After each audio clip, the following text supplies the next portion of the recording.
Hello दोस्तों, आज के इस वीडियो में हम लोग सीखेंगे कि 6.5 हाथ की लगी से 1 कट्ठा और 1 बीघा का मान वर्ग फीट में कितना होता है। तो देखिए दोस्तों, सबसे पहले हम लोग जानेंगे कि 1 कट्ठा बराबर 20 धूर होता है। तो हम लोग 1 धूर का पहले मान निकालेंगे कि 1 धूर में वर्ग फीट कितना होता है। तो देखिए दोस्तों, यहाँ 6.5 हाथ की लगी चल रहा है, तो 1 लगी बराबर 6.5 हाथ और 1 धूर बराबर होता है 1 लगी स्क्वायर या लगी गुने लगी यहाँ पे होता है। अब देखिए यहाँ पे कि 1 लगी बराबर 6.5 हाथ दिया हुआ है, तो 6.5 हाथ का स्क्वायर कर दीजिए। अब देखिए यहाँ पे कि 1 हाथ का वर्ग फीट में कितना होता है, तो 1 हाथ में वर्ग फीट होता है 1.5। अब यहाँ पे देखिए कि 6.5 हाथ है, तो 6.5 गुने 1.5 का स्क्वायर कर देंगे।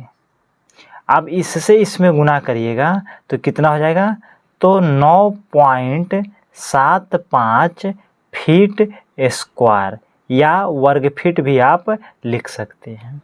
अब 9.75 फीट स्क्वायर करिएगा इसका, तो 9.75 का कितना होता है, तो 95.0625 फीट स्क्वायर होगा। अब यहाँ पे देखिए 1 धूर में इतना फीट स्क्वायर होता है, तो आप यहाँ पे लिखिएगा कि 1 धूर बराबर 95 फीट स्क्वायर या वर्ग फीट स्क्वायर होगा। तो जब 1 धूर का मान निकल गया वर्ग फीट में, तो हमको निकालना किसका है, 1 कट्ठा बराबर कितना होता है, तो 1 कट्ठा बराबर 20 धूर होता है। तो जब 1 धूर का मान 95 वर्ग फीट आ गया, तो यहाँ पे क्या कर देंगे, 95 गुने 20, और इससे जब इसमें गुना करिएगा तो कितना हो जाएगा, तो यहाँ पे आ जाएगा 1900 वर्ग फीट स्क्वायर या फीट स्क्वायर।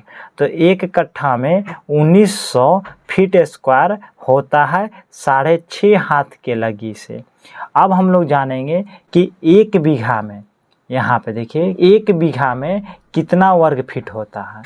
तो हम लोग जानेंगे कि 1 बीघा में कट्ठा कितना होता है, तो 1 बीघा बराबर 20 कट्ठा होता है, 20 कट्ठा होता है।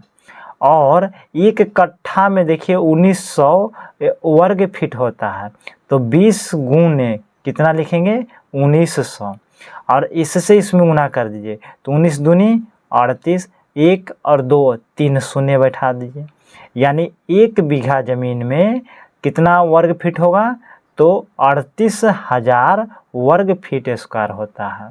कितने हाथ के लगी से, तो 6.5 हाथ की लगी से।